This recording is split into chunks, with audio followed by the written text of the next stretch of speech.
That is what we want to keep away from, right? SubhanAllah. Now, Sheikh Abu Bakr, what's the reward for a person who, the difference between just reciting the Quran and reciting it with memorization? subhanAllah. Yani, you see, all of this has a purpose. You see, firstly, we need to understand that reading the Quran and memorizing the Quran the Quran wasn't intended for that.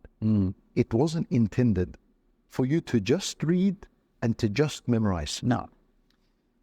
Reading and memorizing are two important tools that help understand. I'll give you an example. You know, when you memorize something, you have to read it over and over again. Correct. You can't. It's very rare. They say there's like a disorder in the brain that only about 70 people on earth have it.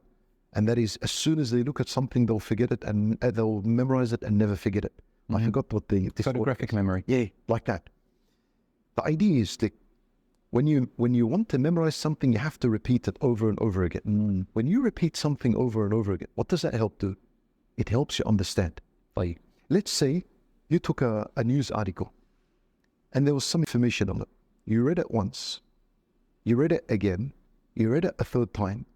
I said, why are you reading the news article this many times? So I want to understand it. When you read something a lot of times, you only read to understand. You know, otherwise, what's the point of reading a paragraph? So you're there studying medicine or whatever it is. You've read a paragraph in the textbook. Repeat. You say, let's read it again. Why are you reading it again for? Just to understand.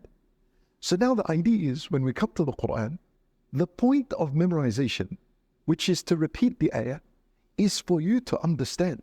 And this is why I say, and this is a fact I heard, and wallahi, it is an absolutely shocking fact, that the one book on earth that is read the most, and it is the most book that's not understood, is the Quran. What a calamity and a disaster. It is a calamity, sahih. So we need to understand that repeating the Quran is for the sake of understanding. Teach you to reflect on it. Yes. Isn't that the essence of what the Quran tells us to do? It's the entire essence of أَفَلَا يَتَدَبَّرُونَ الْقُرْآنَ, for example. That verse, كتاب أنزلناه إليك مبارك ليدبروا آياته. يَدَّبَّرُونَ. What does that mean?